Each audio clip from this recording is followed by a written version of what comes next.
Pessoal, hoje estamos aqui com o professor Raul Ikeda. Ele é do INSPER, do curso de Engenharia de Computação. Quer dizer, uma pessoa que vai nos explicar exatamente esse mecanismo do Bitcoin, das criptomoedas, também do blockchain, como isso todo funciona. Nós já falamos uma vez sobre isso, mas é um tema tão atual que a gente vai hoje se aprofundar um pouco mais sobre esse tema tão interessante. Professor, esse tema está sendo tão falado, a gente lê um monte de coisa, mas muita gente ainda não entendeu, inclusive eu, exatamente como tudo isso funciona. Então a primeira pergunta que eu faço é, como é que é esse negócio da segurança? Né, de que ninguém consegue alterar, que é 100% infalível, que inclusive se pifar uma máquina da rede não tem problema, porque é... Explica isso para nós. Bom, basicamente, né, a gente quando fala em blockchain network, a gente está falando em três palavras diferentes. Block, de bloco, chain de cadeia de blocos, né, blockchain, e network de redes de cadeias de blocos. E cada nível que a gente pensar tem um sistema de segurança diferente. Então vamos pensar em termos do bloco. Né? O bloco é simplesmente um pedaço de papel que você vai registrando informações nela. Por exemplo, uma transação. Você transfere algo do Ernesto para o Raul, por exemplo. Né? E a gente escreve nesse papel. Nesse bloco vai ter outras informações, como por exemplo, qual é o número identificador desse bloco. Esse é o bloco número 1, esse é o bloco número 2, esse é o bloco número 600 mil. Tá? E esse bloco ele tem uma garantia de que os dados são imutáveis através de uma funçãozinha chamada hash. Essa função hash, ela que faz com que eu garanta que os dados que estão dentro do bloco eles vão ser aquilo que eu esperava que fosse. Né? Então eu preciso em algum lugar guardar o hash original e aí, quando eu quiser verificar a informação dentro desse bloco, eu vou verificar se os dois hashes batem. Tá? Então, é como se fosse mais ou menos um pedaço de papel em que ele é gravado, que eu transferi R$1.000 para você, o meu blockchain, depende da moeda, e ninguém consegue mexer, porque se mexer, o hashcode ele é o resultado de um cálculo dos dados que estão lá. Então é que nem um disco de controle. Se mexer, não vai bater. E é um baita número, nunca ninguém vai acertar na sorte. Então é como se, por exemplo, vamos supor que eu te mandei 3, 4 operações. Você gravado 3, 4 registros. Esses registros nunca mais vão ser apagados de jeito nenhum e nunca mais vão poder ser modificados. E aí, quando quiser saber o saldo, ele lê todos os registros ou ele guarda o saldo sempre no último registro? Não, ele guarda todos os registros. Aí cada um individualmente precisa sumarizar o saldo ou confiar em alguém para fazer isso para você. Né? Que eu estava comentando sobre o hash, né? Ele pode ser uma analogia com impressão digital. Uma vez que aquele bloco está escrito e ele foi, digamos assim, minerado, ou ele foi concebido, atribui-se a essa impressão digital e aí não pode ser mais modificado, porque se qualquer alteração que muda lá, essa impressão digital muda. Tá? Isso no nível do bloco, como eu estava explicando. Tá. Né? No nível da chain, blockchain, você tem esses blocos que eles são encadeados. Então imagina que você não tem um papel aqui, você tem uma pilha de papéis onde cada papel tem um conjunto de transações. Então, hoje você transferiu para mim, amanhã eu transfiro de volta, nós vamos trocando, eu vou trocar com outras pessoas, e aí tudo isso fica armazenado numa pilha de papéis. A pilha de papéis, onde cada papel é o bloco, isso dá a blockchain, a cadeia de blocos. E eu consigo garantir a integridade da blockchain porque o bloco mais recente, o último papel que foi escrito, contém o hash do bloco anterior. Tá. Então, eu olho para o último papel e falo, olha, esse cara aponta para o papel do hash tal, que aponta para o hash tal, e assim sucessivamente até o primeiro papel, até o primeiro bloco. Certo. Né? E aí a complicação é, Se no meio do caminho eu pegar o papel, apagar a informação e escrever, então em vez de falar assim, o Ernesto me transmitiu R$1.000, eu vou lá e boto mais um zero, aí não bate. O hash desse bloco modifica e olha aqui a complicação. O próximo bloco está apontando para um hash que não existe mais. E aí essa cadeia é quebrada. Certo. Então no nível de papel, né, no nível de chain, ele está garantindo através dessa cadeia de blocos. A cópia que o senhor comentou, a gente está, na verdade, muito mais do que simplesmente uma blockchain, é só quando você olha para um indivíduo. Mas isso está dentro de uma rede, a gente chama hoje de peer-to-peer, né, é uma rede ponto a ponto, que é semelhante, por exemplo, a compartilhamento de arquivos, de músicas, né, onde as pessoas conectam diversas pessoas, isso são chamados de nós. E o interessante como é que eu sei que os dados são corretos? Como é que eu sei que a pilha de papel é correta? Cada ponto da rede, ela pode ter uma cópia inteirinha daqueles papéis. É como se tirasse, assim, você tira o xerox daquele livro inteiro e entrega para cada ponto da rede e cada um tem uma cópia. Então você chega para mim e fala assim, Raul, qual o meu saldo? Eu falo, tá aqui, ó, tá aqui o livro caixa, faz a soma. Se você confia em mim, eu te dou o seu saldo que você tem agora, porque eu já fiz isso antes. Mas se você não confia em mim, tá aqui todas as transações, você consegue ver a integridade dos blocos, a integridade dos hashes, porque a cadeia, né, a ligação bate. E se você não confia em mim, você pode ir em outro nó da rede e pedir uma cópia também. Aí você compara a minha cópia com a cópia dele, por exemplo. Então, isso significa que se pifar, por exemplo, um computador na rede, ele vai ter também essa informação duplicada, triplicada em outro lugar. Na verdade, cada nó da rede tipicamente tem uma cópia. Então, se você tem 1.000 pessoas na rede, você vai ter 1.000 cópias daquilo lá. Tirar um nó da rede, uma pessoa cair, a internet, por exemplo, caiu em determinado país, ou a pessoa teve problemas no computador, pegou fogo, algum acidente, não vai afetar em nada a rede, porque uma rede assim, hoje, né, ela é tão grande, mas tão grande, que a exclusão de umas dezenas ou milhares de nós da rede não vai fazer diferença nenhuma, a integridade está mantida. Porque isso exige, então, uma capacidade de memória incrível, né? Porque além de ser um volume grande, porque tem muitas operações, essa informação está N vezes gravada. Então imagina... E isso são memórias de computador de semicondutores lá, quer dizer, porque hoje tem até uma falta, né, desses semicondutores que formam as memórias dos computadores. E isso vai eternamente crescendo e cada vez mais armazenando. Hoje a maior parte das pessoas que são mineradores, eles têm apenas uma máquina ou existem já mineradores que têm centenas de máquinas? Existem diversos perfis de mineradores, né? Então você tem pessoas trabalhando sozinhas, existem pessoas que são mineradores tipicamente profissionais, né? E existem pessoas que se agrupam como um grupo de mineradores. Mineradores profissionais possuem equipamentos dedicados que foram produzidos exatamente para isso. Então, eles desenham, eles moldam o computador para fazer isso aí. E é muito diferente, por exemplo, do seu laptop, né? São circuitos digitais que são especialistas nesse ramo, né? E a pessoa ela tem toda uma infraestrutura de parque de máquinas muito parecido com um data center. Né? Tem refrigeração, tem redundância de energia, ela tem todos os mecanismos para que aquilo continue rodando como um business. Tá?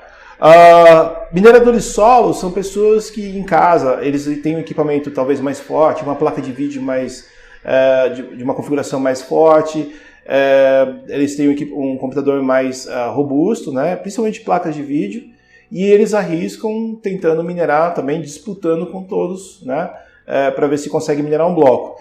Mas uma pessoa sozinha na rede Bitcoin, que é a principal rede, ela fica muito complicada. É muito difícil, a probabilidade é muito baixa de você conseguir minerar sozinho.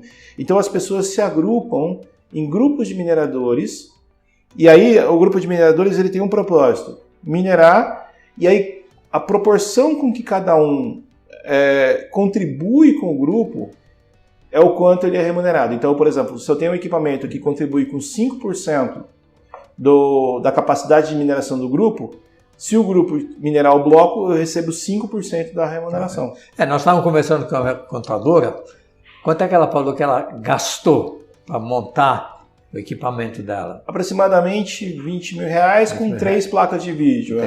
E quanto é que ela estava ganhando por mês? 1.000 e pouquinho, alguma coisa. Vamos supor que seja 2.000.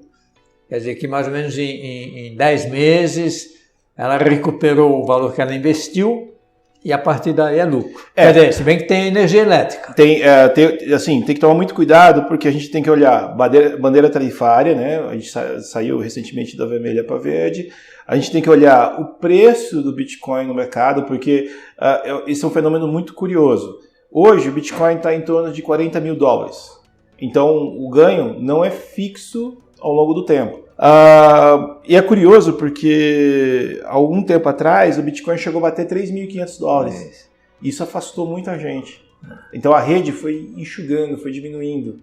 Né? E assim, aí você fala assim, não, mas então a minha probabilidade de bater, né, de resolver a mineração é maior. Sim, só que a remuneração que você recebe é muito menor. Na verdade, é menos de 10 vezes do que seria hoje. Né? E tem outros aspectos também técnicos do blockchain que faz com que ao longo do tempo essa remuneração vai caindo.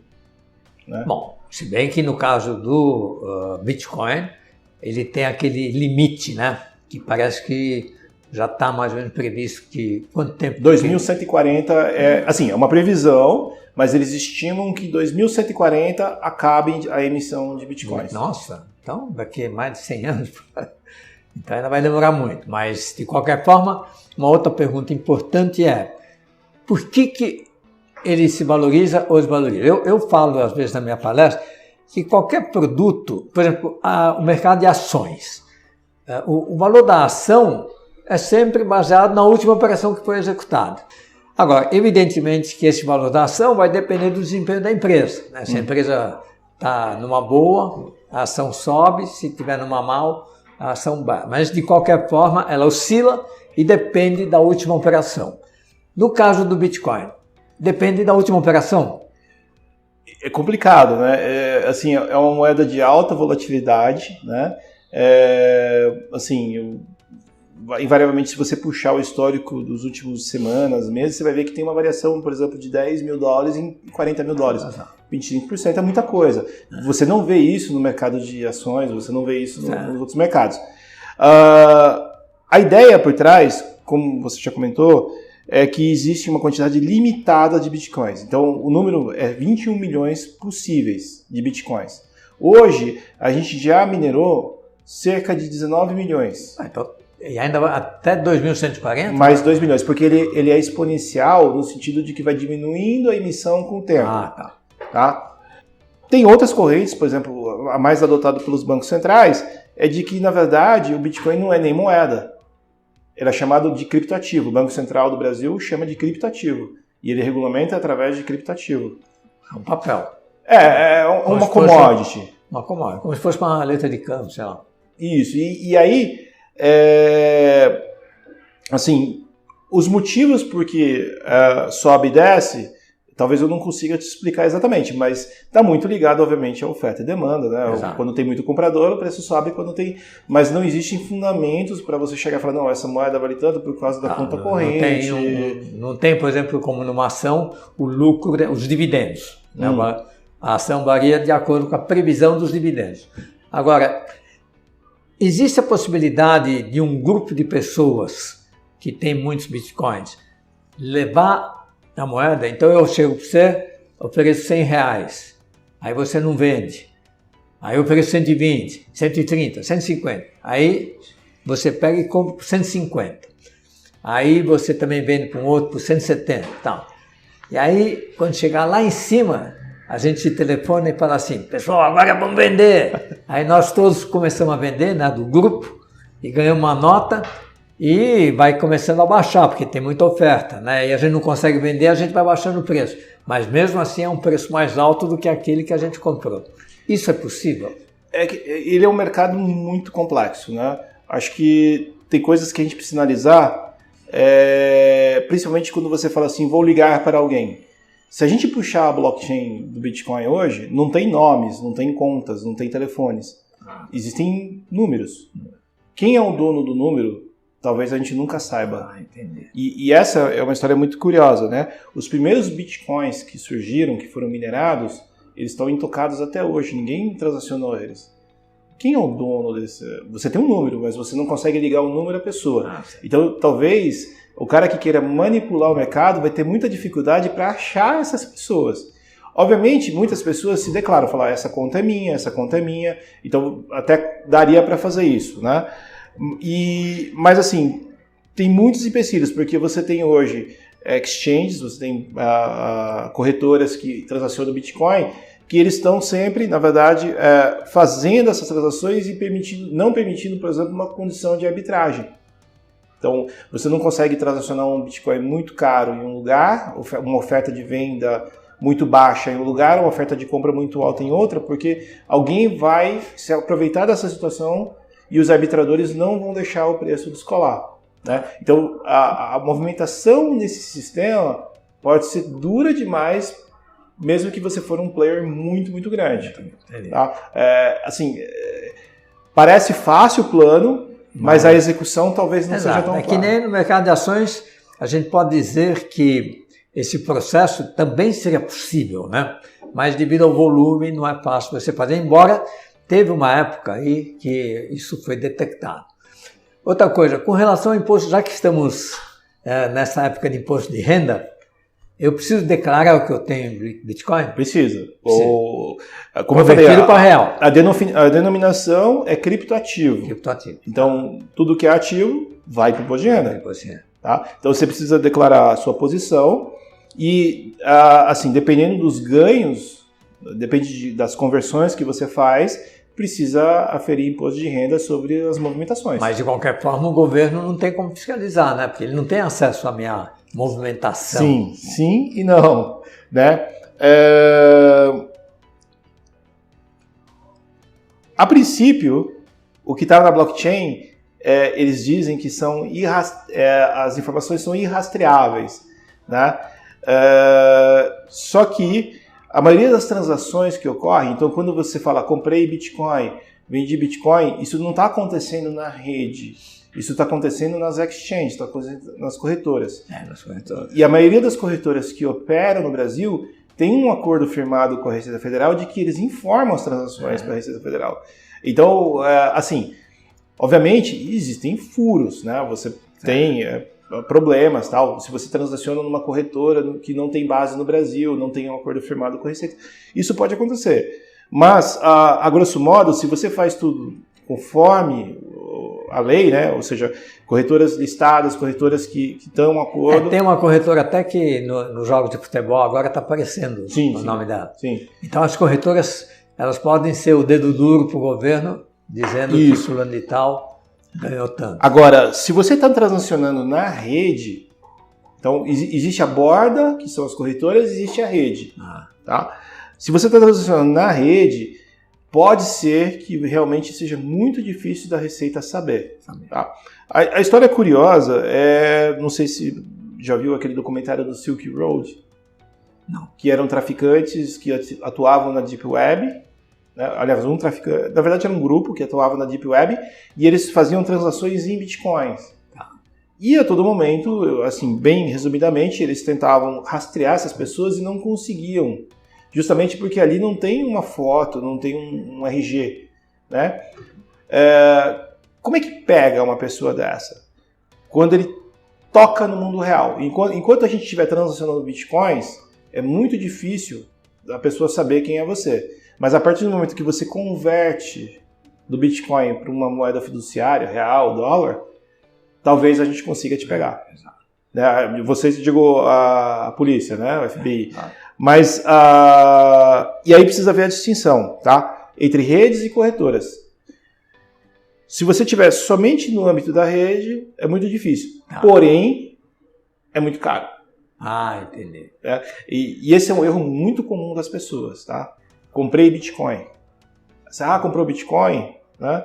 Será mesmo que você comprou? Deixa eu olhar a rede. Aí o que eu faço? Eu pego aquele calhamaço de papel e vou procurar se a transação dele está lá. Sua carteira recebeu o Bitcoin? Deixa eu ver. Na maioria das vezes, nunca recebeu. Mas eu tenho Bitcoin. Você comprou na exchange. Você comprou na corretora da borda.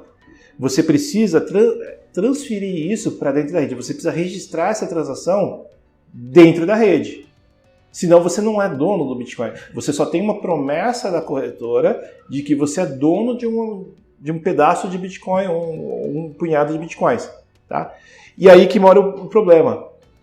Transacionar dentro da corretora é super barato. A gente está falando de centavos, talvez pouquíssimos reais. Transferir para a rede, fazer o registro na rede blockchain, custa caro. Mas aí pelo menos está garantido que está em seu nome. Está garantido que está em meu nome. Mas então, o que está na corretora também está garantido, apenas que não está em meu nome ainda. Sim e não. Né? A gente tem diversos casos no mundo inteiro de corretoras que somem, né? Por diversos motivos. São hackeadas, elas são insolventes, né? Elas são... o cara... Aconteceu recentemente, não muito, né? Recentemente em escala de anos, né? O dono da corretora morreu e só ele podia recuperar os bitcoins porque dependia da digital dele. Do código dele. Então. Na verdade, a digital. A digital mesmo. E hoje os dispositivos digitais, eles são tão inteligentes que eles analisam o fluxo sanguíneo. Se o cara estiver morto... Resumo, a corretora perdeu todos os bitcoins que eles tinham, porque está preso dentro de o que a gente chama de hard wallet, uma carteira em hardware, e a corretora ficou insolvente. Os clientes não puderam sacar, e aquilo que você achava que você tinha, os clientes achavam que tinham, efetivamente não estava na rede, não estava registrado. Assim como se você perder sua senha, teve um caso aí que o cara perdeu a senha, não conseguiu mais recuperar, né? Agora, qual é a diferença entre as várias, né? Hoje tem 18 mil, sei lá eu quantas criptomoedas diferentes. A diferença é simplesmente o nome, quer dizer, e o valor. A gente tem diversos modelos que chamam de criptativos. Então, quando a gente fala de Bitcoin, quando a gente fala de Ethereum, quando a gente fala até de DOG, né, a gente está falando de moedas atreladas a uma rede, são emitidas através da mineração de rede. Né? Então, você tem uma rede como é a rede de mineração, e aí os mineradores, quando eles resolvem o bloco, eles recebem aquela moeda, a emissão da moeda. Né? Então, existem assim, uma parcela bem pequena de moedas. Tá? O número exato depende até de quando vai ser publicado o vídeo, porque isso muda todos os dias. Né? Mas assim, é uma parcela muito pequena de moedas atrás da rede. Por que isso é difícil? Porque montar uma rede não é fácil. Você precisa convencer as pessoas a se juntar à sua rede. Você precisa convencer mineradores a minerar a sua moeda. Tá? E essa é uma parcela bem pequena. Existe uma parcela muito grande aí na casa de milhares ou dezenas de milhares, de moedas baseadas em token. O que é isso? Moedas baseadas em token, na verdade, o token é como se fosse um objeto que representa outro. Sabe aquele jogo de tabuleiro, em que você tem a pecinha que representa você andando no tabuleiro? Certo. Aquilo é um token. O que você pode fazer? Você pode se basear em outra rede, então você pega uma rede pré-existente, e essa rede, você consegue emitir tokens em cima dessa rede. Então você faz um registro de tokens. Em vez de você registrar Bitcoin ou registrar Ethers, você fala assim, vou criar tokens. E aí, esses tokens você pode distribuir como você quiser. Então, a grande maioria das moedas hoje são conhecidas, né, assim, muito por causa de notícias, etc. e tal, até fraudes, elas são moedas baseadas em tokens. Uma moeda baseada em token, você consegue emitir rapidamente, você não precisa de uma rede, você precisa somente de um contrato inteligente, né, e pagar o dinheiro para fazer a emissão. E aí eu vou vender esses tokens? Aí é critério seu, né? Assim, a grosso modo, onde são usados esses tokens? A ideia original é a gente usar isso para financiar projetos. Então, por exemplo, vamos supor que a gente teve uma ideia aqui e a gente vai lançar esse projeto e a gente precisa de financiamento. Quais são as nossas perspectivas? Nós podemos ir no banco pedir um financiamento. Talvez não é bom porque a gente não é uma empresa constituída há muito tempo, então a gente não tem um histórico. A gente pode fazer um pitch para anjos, né, investidores, e pedir dinheiro para eles, mas eles vão chegar para você, eu quero 40% do seu negócio. Isso se convencer eles. Certo. Tá? E eu posso tentar subir e fazer um IPO, o que é muito complicado também. Tá? Onde as pessoas acharam um método de se financiar? Vamos emitir token. Então, tivemos uma ideia, começamos a construir nosso projeto, a gente precisa constituir equipe, precisa levantar a empresa, né? A parte operacional. Então, vamos fazer o seguinte, em vez de a gente lançar ações, vamos lançar tokens. E aí a pessoa fica dona de um pedaço daquele empreendimento. Isso, e aí é interessante porque você tem, né, o IPO, Initial Public Offering, para ações, e você tem o ICO, que é Initial Coin Offering, para tokens. Então a gente marca com o mercado, olha como isso tudo elimina muita gente da jogada. Elimina banco de investimento, elimina muita coisa. Então a gente chega e fala assim, olha, nós vamos lançar nossos tokens no nosso negócio, no dia tal, e o preço inicial do token é tanto. Quem quiser comprar, é só entrar lá e registrar a transação. E se o empreendimento tiver um sucesso, esse token vai valer mais. Esse token vai valer mais, então eles podem revender e não tem período de holding period, não tem nada disso. A qualquer momento pode mudar. E pode, inclusive, né, isso não é uma prática muito comum, distribuir dividendos para os donos do token. Tá. Isso nada impede. Então eu posso chegar e falar assim, olha, meu token é tão bom, minha empresa é tão boa, que os detentores dos tokens recebem dividendos através de uma rede blockchain. Agora, eu que estou montando esse empreendimento, aí eu vendi, a pessoa me pagou em moeda corrente, em real, em dólar. Na verdade, ela vai me pagar na moeda da rede. Então, se eu lancei essas moedas tokens, por exemplo, na rede Ethereum, você vai me pagar em Ether. Tá. Se eu lancei na Cardano, você vai me pagar em ADA. Então, cada rede depende da... E aí eu, para construir o prédio, vou vender essa moeda e vou pagar o pedreiro lá para fazer isso, o prédio. Aí você levanta a empresa baseada nisso. Levanta o dinheiro para fazer isso. Mas existe um lado perverso. Se o negócio der errado. Ou se eu já sou mal intencionado de cara. Tá. Né? Por que um IPO tem garantias? Né? Por que ações é um negócio sério e difícil de ser feito? Porque é feita uma análise do negócio para ver se o negócio faz sentido. Agora, onde você consegue oferecer ações, entre aspas, por $15 e 15 minutos, é um prato cheio para gente mal intencionada, né? Exato. Então, ela não tem, vamos dizer assim, a Bolsa de Valores, toda essa estrutura que garanta esses valores, né? Não existe uma CVM, né? Exato, assim, que vai regular isso aí. É exatamente o negócio em si. Se o negócio explodir, realmente aquelas moedas, aquele token que foi usado vai valer mais porque está dando rendimento. E isso vai explicar a volatilidade desse mercado. Aí tem a questão do percentual e tudo.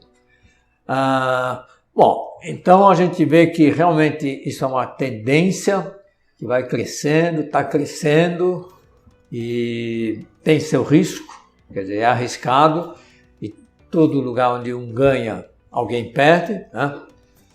E o governo está acompanhando isso, mas você, por exemplo, você tem investido nisso? Se eu tivesse aqui 10 milhões de reais, seu. Peraí, você está me dando ou não, você está aportando? Vamos supor que você é meu herdeiro. Então eu vou te dar 10 milhões de reais. Você investiria? Parte, né? Acho que assim, como tudo na vida, parcimônia, diversificação, né? Assim, existem muitas coisas interessantes, né?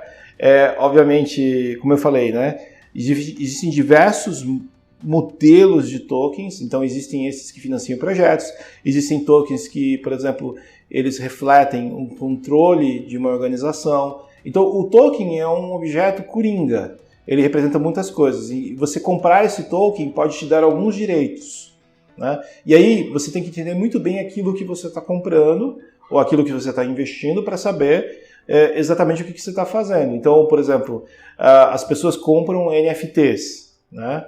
O NFT, a ideia principal, né, se você procurar no dicionário, ele significa não fungível, que significa não deteriorável. Só que no sentido econômico, ele significa item colecionável. Então, a gente está falando aqui de, basicamente, obras de arte, né? Tudo que envolve itens colecionáveis. Tênis com número de série, guitarras com número de série e tudo isso. E isso casou direito com a blockchain, porque você tem artes digitais, né? Que seja figuras, que é o caso mais emblemático, músicas, qualquer coisa, um poema, qualquer coisa que seja digitalizável e que você consiga passar um hash sobre ele. Né? E aí você compra o token que te dá a propriedade sobre aquilo. Né? E aí, assim, como você investe numa obra de arte? Acho que isso transcende até uma resposta sobre criptomoedas e blockchain. Né? Cada pessoa vai ter um racional diferente, uma ideia diferente, e até mesmo no mercado organizado, por exemplo, de ações, como você investe numa ação, cada um tem uma fórmula diferente, né? Eu diria assim, então, em resumo, para você que está nos ouvindo aí e está talvez pensando, pô, falou e não disse se vale a pena. É a lei da oferta e da procura. Quer dizer, quem vai fazer com que suba ou desça a cotação de cada uma das moedas é o próprio público, que no momento que houver uma procura grande, vai subir. No momento que todo mundo resolver vender, vai cair, né? Porque se todo mundo começar a vender... Então depende muito da perspectiva do mercado.